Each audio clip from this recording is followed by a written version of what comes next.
Monsieur Picard, can we begin? Yes, sure. Okay, so I will present you in a few words. Some month ago, it was in December, we first met in Paris during a conference organized by La Sirène de Paris, who celebrated its 200th anniversary. Was it 200? 150. 150th anniversary, and they organized a conference about sociology, about history of wind music in general, and Mr. Picard, François Picard, also attended. He was there all the time, and we discussed. We came into discussion, and then I asked him, not or ignoring that he is a specialist of music in the Far East, and especially of wind music in the Far East, and then I invited him to this virtual presentation tonight to tell us about wind music in southeastern Asia, mainly in China, given that in our society in EGAP we have a lot of members of the Western Hemisphere, of Europe, of the USA, Canada, but not so much of Asia. So I'm very happy, Mr. Picard, that you accepted to give us this presentation tonight, and that we have overcome the technical problems, and now I pass you the floor. Thank you very much. So I'm very honored and happy to be here with you. And so my specialty is Chinese music, instrumental music. I'm a player of wind instruments, quite various type of instruments, but not of how or whatever horn. Also, I'm part of the committee for the enlightenment of the French trompe, la trompe de chasse, the hunting horn, and but just as an advisor and admirer of that practice. So I will speak essentially from the second degree, constructing my presentation.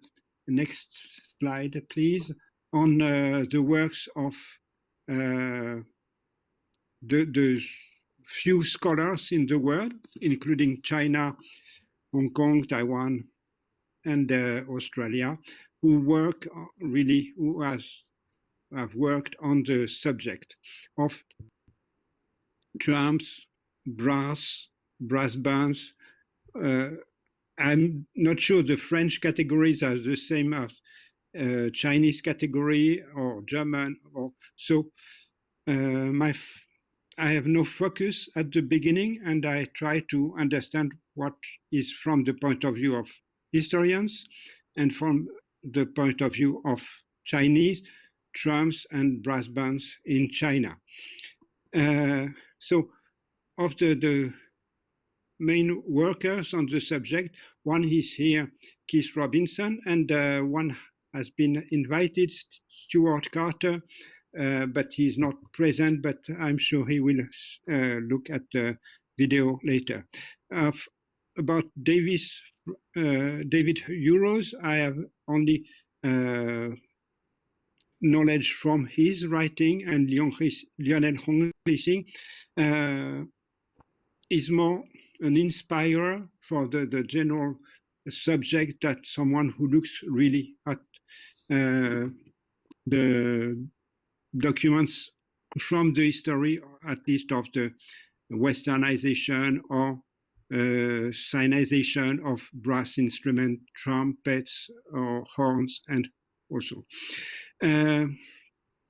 We have mostly no recordings before end of 20th century, some photographic pictures since 1 century, and writings by missionaries, Chinese written sources, images, and also a few books with musical instructions and scores. And Keith Robinson is one of the who looks the most into this kind of materials.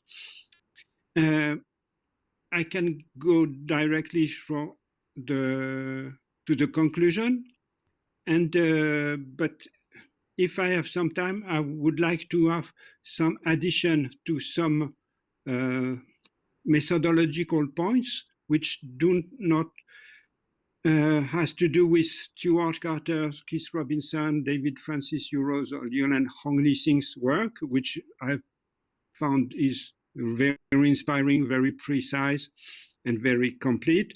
But on some other works, mainly based only on Chinese language sources and the question of understanding Old French and things like that. So this is an appendix, but which is on my own contribution to the field. And I have to thank also one who is not an expert, because he is an he is an expert in everything in Chinese traditional music. It's David Badagnani, and he's very active on the Facebook, and he has been very kind in researching a lot of things, and he has made available some videos on the actual blowing of horns in China, which is partly very different from the West. I think some of the experts, Stuart Carter probably is just finished preparing a presentation for next month in Lisbon, where we have a conference on Chinese and East Asian music and instruments, and they will present something on Chinese own horns, the Chinese proper tradition of horns. So next, please. So this is one type of horn. It's of course very ceremonial. It's used for outside.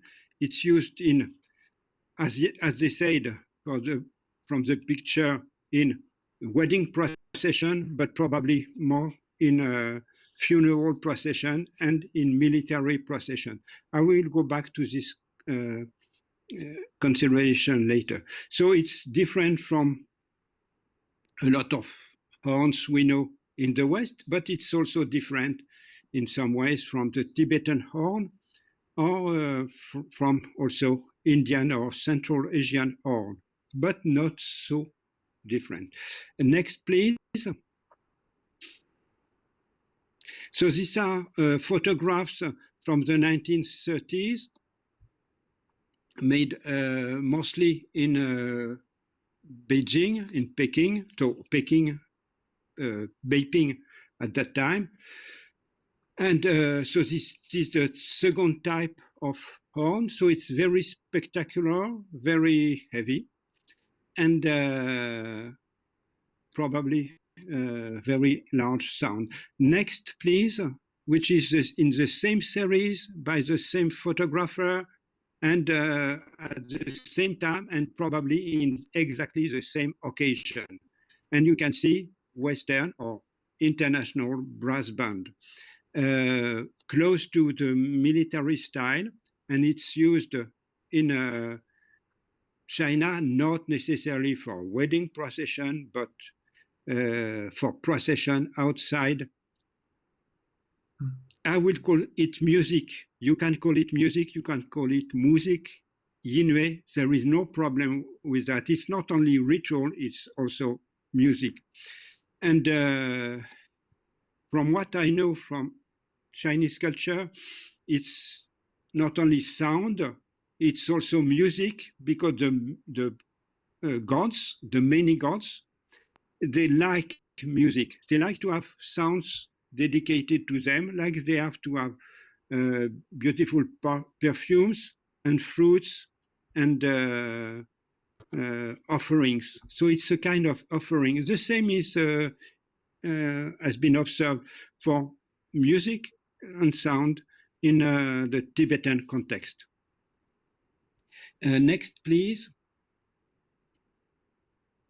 And now we come to the what is the most famous and the most documented from the international set of historians, which is the introduction of mostly clarions. Do you say it like that? Bugles, clarions, les clairons. So trumpets without valves and drums. This is one of the sets. So there are two origin, like in Europe or in America or in the Philippines. There are two origins.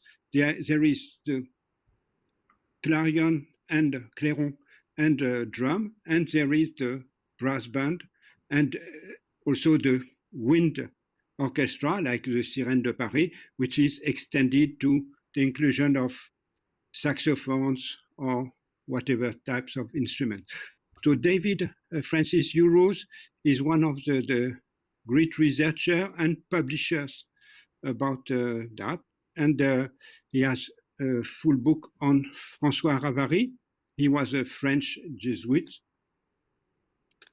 And so this is the general settings for this the existence of brass instrument in China. So we can say from 1880, there is a cohabitation on the same sonorous space, the same culture of different of instruments coming from different settings, different cultures. I will not go into history, the Chinese history of horns or brass instruments, wind instruments, but we can say that from the Chinese Han, purely Chinese point of view, it came from outside. It came from the south.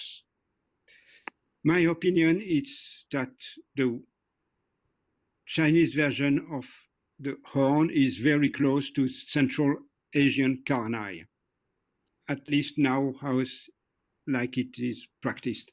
So now we go to the context of instrumental instruments and music instruments. So let's go to see next slide, the first of the music instruments.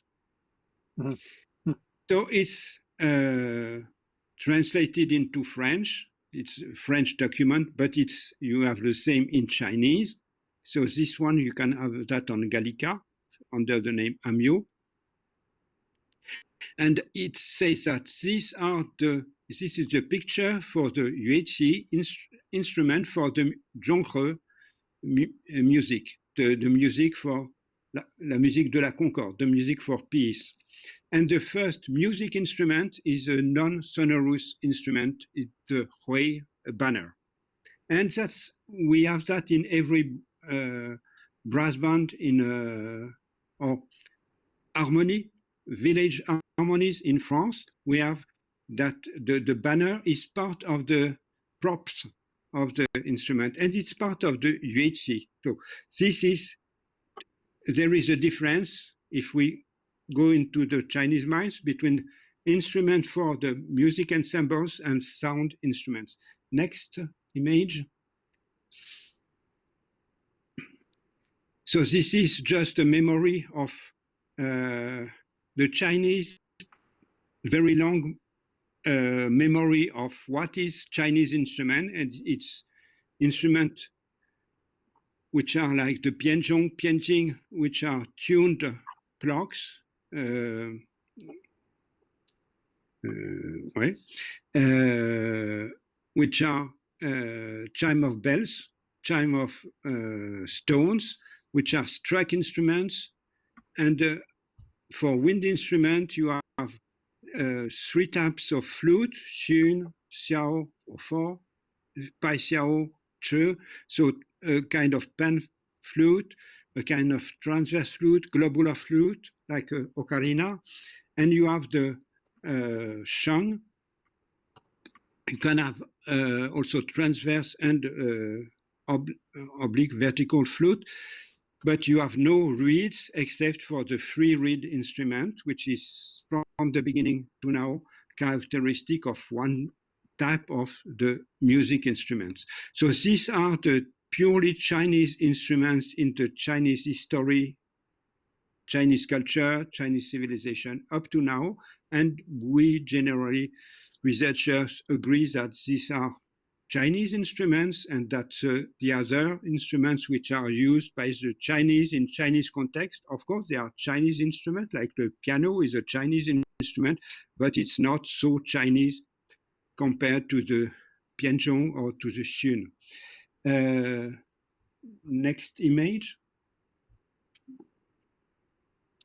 So we have, like, probably in a lot of cultures, we have sonorous instruments which are used for other things than playing divertimenti, playing pleasant music, concerts, and which are used for ritual.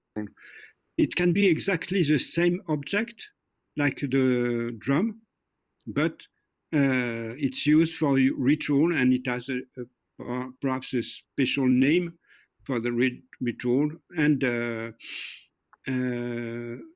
so the general category for that, like we had music instruments, is ritual instrument.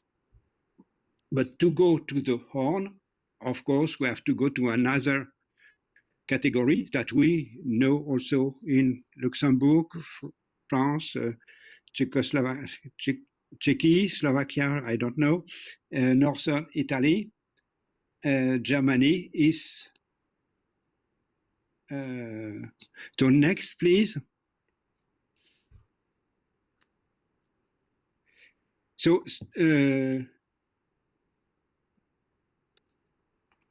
this is, the name is not as strong as Yuetsi, Fatsi, ritual, no, music, ritual instrument, but it's war instrument, Wutsi, or soldiers' instruments, Bingchi, or military objects, Wuju. But you have this sonorous system, bassin de cuivre, it means gong, tam, tam. You have a sonorous instrument like the conch, and what Amio calls trumpet, and it's in a different book from all the books that Amio dedicated to music. This is dedicated to art militaire, so military science. No, I would not say art, but or military art in the 18th century sense. And you have sonorous system objects like the luo, the gong, the drums, the trumpets, and the conch. Next, please. But the same image or something very similar, I think that it's exactly the inspiration for Amio, is not classified by the Chinese themselves almost 1 century before as a Wuxi military instrument, but as music instrument. And they say that it's Southern barbarians, it's not Chinese. And it's exactly the same. So they have two names. One is Laba, and the name and the writing of the characters shows that it's not a Chinese name. It's not because it's two characters name, two syllables, and the writing is just phonetics, as compared to the Tongqiao on the right, which means a horn made of bronze. So Tongqiao is a Chinese term, but you have to specify. It's not a Chinese term as for really ancient instruments. It's a modern Chinese term. So this is what the Chinese sources, either directly or through Amyo, show from the trumps. And you have seen that in the 1930s, they were still played. And we can see through the videos that they are still played in the 21st century. Next, please. And here we go. And this is first in a more musical context, but it's just a part of a part of a part, because the video on YouTube is 17 minutes, but the ritual itself, I think it's 3 days. So we will have just perhaps 1 minute.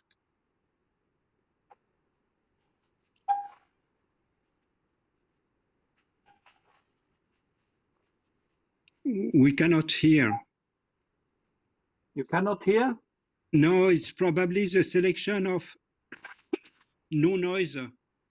You have to choose that it's music. Otherwise, the computer, the intelligence, they understand that it's noise. Especially Chinese music, they always consider it as noise. Let me try. The mesh. Yeah. Okay. Perhaps now it works. Hopefully.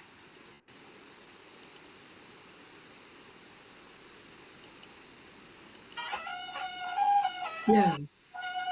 Okay. Thank you.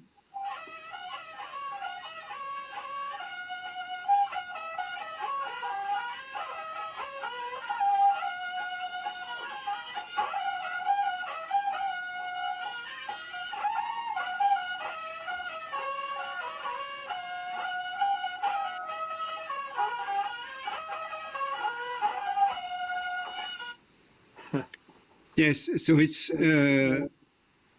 excellent music from village musicians. It's professional musicians. They are paid for that, but they are not from conservatory style. They have perhaps no reading of written music, but they know how to play hard, loud, and during hours, and that's what they can do. And so these musicians are taken from a video from Shandong, northeast of China, where they have this kind of style. So mainly it's shawms, oboes music, and here you have the addition of horns or trumpets. Next, please. So it's from the same ritual, but it's a passage where you have only the trumpets, the long horns. Is this the right one now that I have here? Yes, please. Yes.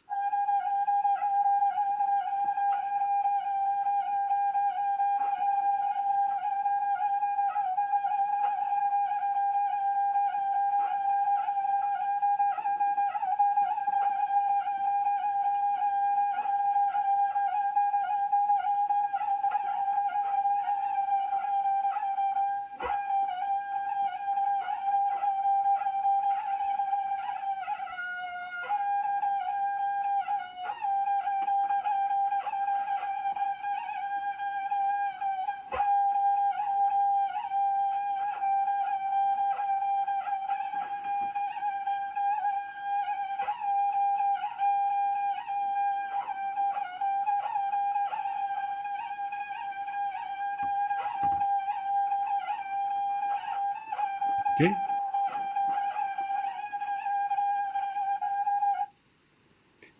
Yes, and this is, if I may quote you, Keith. So I had excellent. So I love that document, and I had excellent reactions by Keith Robinson and also by Denis Raffaelli, who is one of the best. He's a judge, one of the best pomp player in France. And the long trumpets, the gongs are struck and long trumpets are blown and the drums are beat, so that there is a din of horrible discordant sounds, which, however inspiring to Chinese soldiers, are utterly intolerable to our ears and are hardly to be cast as martial music. So this is, we have all a kind of collections of Western artists or Western military members who react to Chinese music, Chinese military music, or Chinese martial music, or to Chinese whatever music, and who don't like it. But there are people like Keith Robinson, me, who can manage to appreciate that music. If we have not the time, it's not the point, but if we would go back to the first, we would understand that they are not playing the tunes, they are just playing notes, probably just one or two notes, different notes, but which fit in the tune played by the oboes. And so the impression of music is given by the ensemble, but in fact, the horns, they don't play the tune, but nobody can notice because they are blowing and blowing and blowing. But when we see just them, it's blowing. Next, please. Another group, which is less, but in a very ceremonial fashion, which is a civil ceremony. This is a concept, I'm sorry for that, which is very Chinese. It's like it was a religious ceremony, but it's official, communist, local fest. So it's for Hudangtie, which is supposed to be more Buddhist ritual, but whatever. It's very official and it is very the local culture. So just a glimpse of it.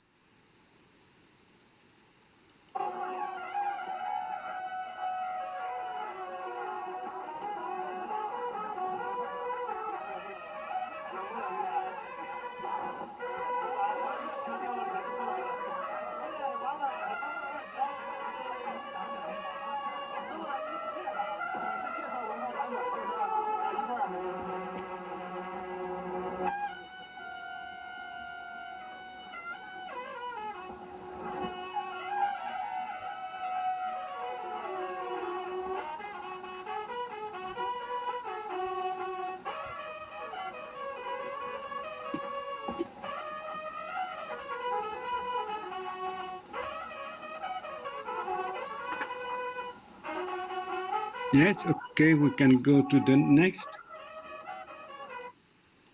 Thank you. Yes, for Chinese ears, it's different from usual music. But here you could hear that the horns, they use different notes, and it's like a do, mi, sol, do, it's a horn music. So this is a kind of ritual music played by village people in the same context, but with Western-inspired instruments. And we have just a look at that. Okay. Yes? I'll start. Okay. Yes.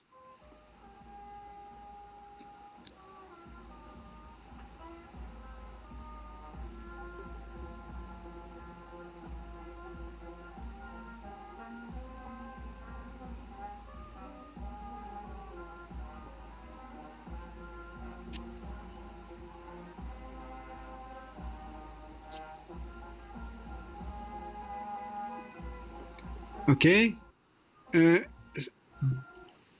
So it's brass band like you have in Philippines, in Mexico, in every place, in Rajasthan. They play a kind of music that we have a tendency probably to hear as a harmonic because they have high and low register, but probably there is no fugue, there is no counterpoint, and there is not even harmony. They are mostly playing together, which is a good thing. And but the real fitting of the notes together is neither the Chinese traditional heterophony nor the 18th century harmony and counterpoint. It's a kind of global sound, I would say. So let me go into the more detailed studies of recent studies. Next, please.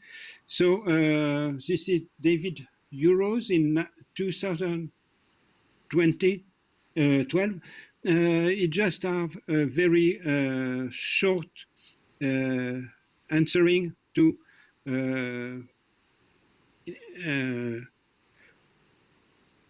very to Liu Chongxing's work on the new history of new music in China, and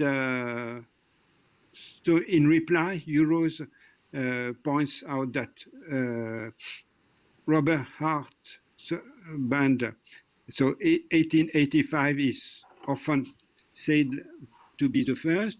Urrows points to a band in Macau in 1820. For me, if I may, it's like saying, oh, in the Philippines, they are the band in, yes, so what? There is no relation between Chinese culture in Macau and Macau. It's just, so they have something in Macau, yes, and what about Mexico? But it doesn't mean anything for having introduction of Western instruments like in other places of which are really China. But there are two places which are important, which is Shanghai with François Ravary is 1958, 1959, which is very early, and it's linked especially to Sikaway and places where the Jesuits were established when they were allowed to go back to China. And then the municipal band in Shanghai, 1880, and similar ensemble in Beijing with at the Beitang church. So there is an introduction of the brass bands into China, which is more linked to missionary works than military works. Also, as we have seen, there is a strong influence from military bands, like in Ravary's band. So the two are mixed, but we cannot have exactly concert groups or dance groups. The introduction of dancing is much later in China. Next, please. And so this is a presentation of the researcher, David Urrows, a musicologist, a performer, and he has been interested in to China as an organ player because he was at the Hong Kong Baptist University and had a big project, and he became an historian of Western music in China, starting with the organs and then working on François Ravary and a lot of other things. And he has published a specialized book. Next, please.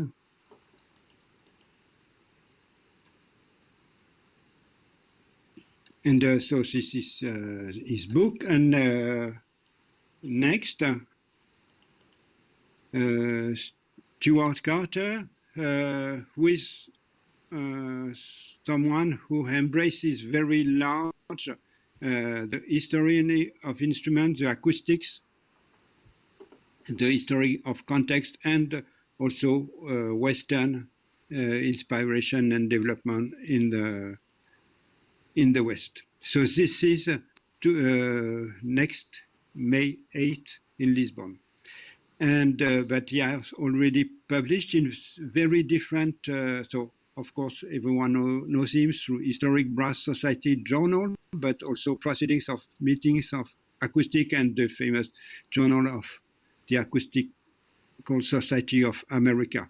So a lot of works has been done by Stuart Carter on aerophones in China, lip-blown aerophones in China, and everything. So he has both qualities of an historian, of someone specialized in trumpets in everywhere, and of mastering the history and of a Chinese culture in Chinese context. Next, please. If I may, so Keith he's the one who has published on Sir Robert Hart, and also I mentioned it also is quite different on Mrs. Amy Wilkinson and the Chinese Blind Boys Band, and a lot of ongoing work.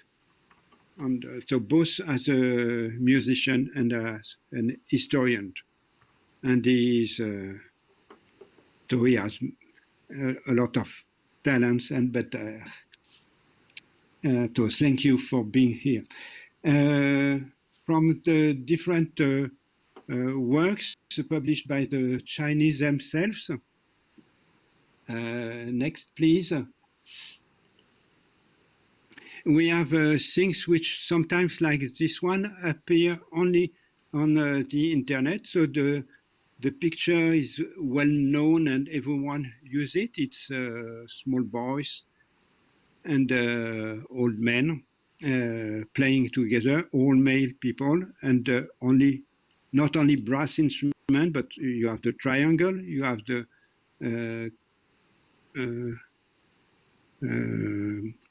also ordinary brass band instrument, percussions, and also oboes. And so this is taken by a young researcher in China about the forgotten story of China's first orchestra. They are still in the search of the first, the more this and that, which is not very historical, but whatever. And next, please. So this is a very well-known picture, but very important. It's from Sikaway, which is near Shanghai. You have now the metro to go there. At that time, it was far away. So it's mostly brass instruments with valves. So it's very different, of course, from the clarions. You have the triangle and drums and big drums. In the short video I showed with brass instrument played today, you can see that you have women who play in public, which was done with other genres, but perhaps under the influence of the Jesuits or whatever. Most of the pictures we have of the brass bands in China in a century ago, or even in the 1930s, there are no women playing. So next, please.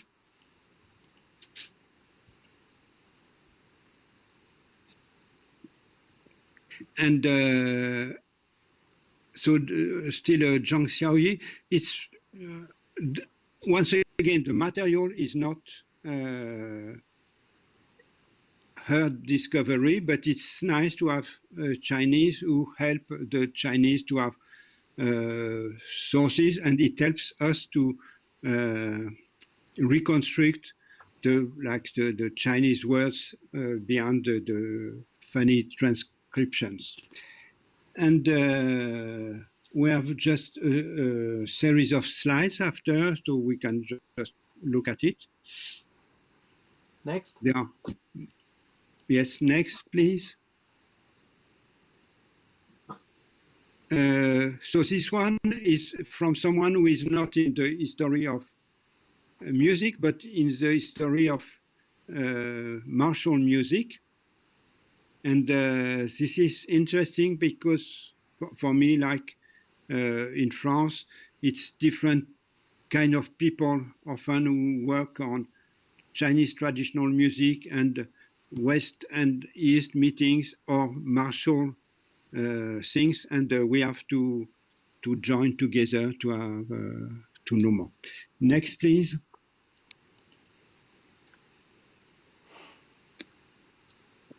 The first period is mainly brass instruments, so lip-blown instruments, and it's only later, like everywhere. But you can see, I can see a saxophone on the second row, probably, and so there is no strict line in saying this is brass, this is not brass. Flute. Next, please. We have no sound so far, but we have pictures. This is not my research. I'm sorry for that. I can just see that from what is available, the same pictures is. We have one picture from 1902 and almost the same group, but different in 1906. So the identification and the datation of every picture is still to be made. But there is strong convergence between Chinese and non-Chinese analysis of these documents. Next, please. Here they are shown with stands and written music. It's perhaps for the pictures, or it's perhaps that they were not shown in the previous pictures. We have not much instruments, but Keith Robinson and other people are working on the manuals they had, the written music they had, and probably some of them could read the music, sing it to the other, and the other could play it, and they all play together. So we come back to the practice where it's not Western instrument played by Chinese for Western context in Shanghai or in Beijing, but really for Chinese context. And next picture, so we go back to 1940. It's not the datation, it's just the number of the picture collection in Harvard. And next. And so this is the end with the presentation of the different elements and the different the main person working on that. And now I'm sorry for Mr. Kaminsky, who has published, but because he has published in Historic Brass Society Journal, I have to make some translation from translation. And in the earliest accounts of this topic, Western musical instruments were described as the code of the Qing Emperor Kangxi, providing a written reference to Western naval horn. The citation, the quotation is originally from a Chinese, was published on East-West exchanges, cultural exchanges, Fanghao in the 1950s, and was translated where you have the translation as Navy Bugle, which in Chinese has become Hai Junhao. So this is from Kaminsky. It's Kaminsky saying that Fanghao translates a Navy Bugle, but there is nothing like a Navy Bugle in any Western source from that period, and not in Fanghao. Fanghao uses Chinese words, two Chinese words, Hai Junhao, to translate a Western instrument. And so on and so on. And there are also other translations, including a very the greatest scholars, Chinese scholars working on the subject of West to East exchange of cultures and music, like Gong Honghu, they all depend on persons who read the Western languages. And he has naval horn, and other people have round horn. So next, please. So, and it's quoted also by Tao Yabing, who is the main reference to everyone, whether Chinese or not, who works on West and East exchanges of music, and they all have this quotation of naval bugle. I have the written word.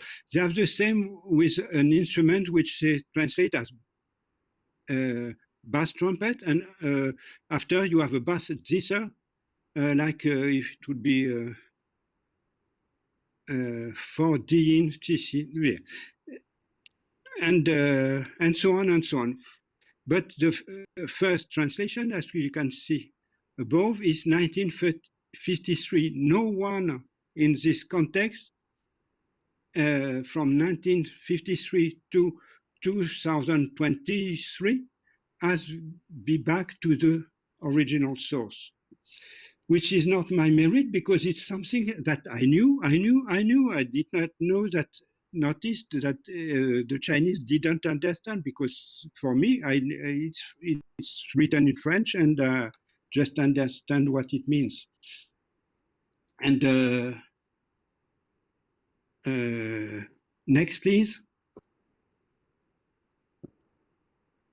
So unfortunately, the word Haijin Junhao, it's the second part of the slide, used by Feng Hao and his followers, is a false translation, not of an hypothetical naval horn, but of the trumpet marine, a well-documented name for a single string instrument played only through harmonics. And but the French source is very complicated because it's about end of 17th, beginning of 18th century, but it was only published in 1901, and from a manuscript which is falsely attributed to certain Bouvet de la Touche, but it has been studied by one of the most precious and greatest sinologists in the world, Paul Pelliot himself, in his Le Premier Voyage de l'Amphitrite en Chine. So it's because I'm French and sinologist, and interested by that period, it's obvious that I knew from Paul Pelliot that the exact quotation was trompette marine, and Pelliot had not the idea to translate it into China because he was writing in French from French sources. The next.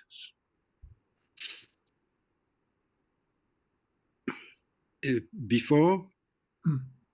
So this is the original.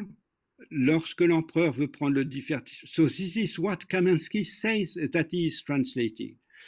So, lorsque l'empereur, so it's Kangxi, wants to hear nice music, he calls for two fathers, including the famous Pereira, and one is not a father, he's a painter, Giovanni Gherardini, and they play bass, viol, et trompette marine.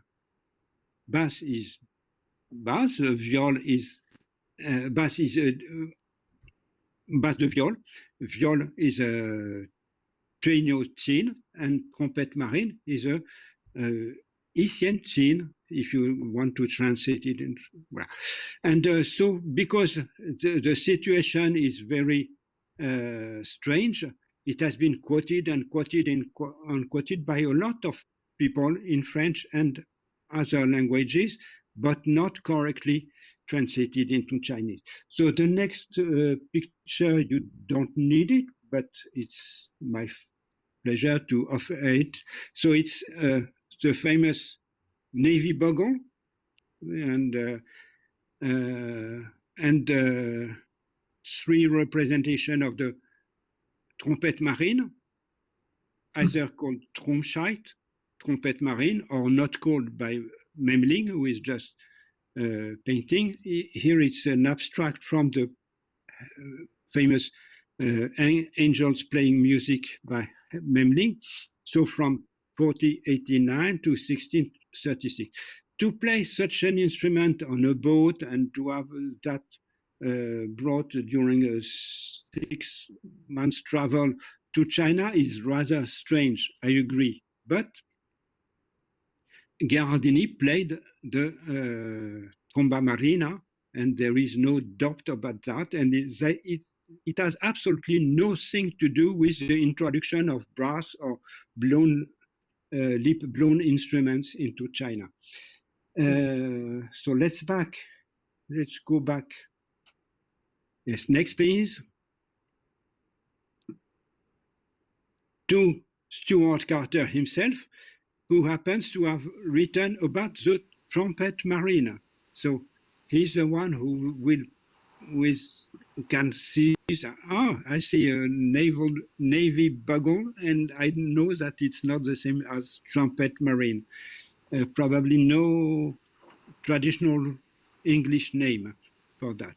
He says trumpet marine. So next, please, and that's the end. So here I tried to have, but it's just an offering for you, and I would like to have your feedback, the identification of the instrument, and of course one of the funny things in the bizarre translation from one language, one culture to the other, is the fact that the Turkish crescent or jingling Johnny is called in French chapeau chinois, and it was invented probably in context of in Vienna from the Turkish bands, and then taken to France, where it was called chapeau chinois because of its form, but it has nothing to do with China, but it was played in China in the middle of 19th century. So it was just one of the big mix. And of course, the picture is not from, is well known and dated, and you can have more from the article by David Francis Urrows. So that's all for today. I'm sorry if I was too long, and I want to precise that there should be another study, but which would be the comparison between the playing, the music, the playing of this instrument, Dagan Hao or the Chinese trumpet, without valves, and with Karnai from Central Asia, because it's very close. And of course, the Tibetan horn. Merci beaucoup. Thank you. Dankeschön. Merci à vous, Monsieur Picard, and I will continue in English, of course. Ulrika, I think you can stop the recording now, and says also, because we don't need the discussion afterwards. Before I will ask for questions, I thank you very much.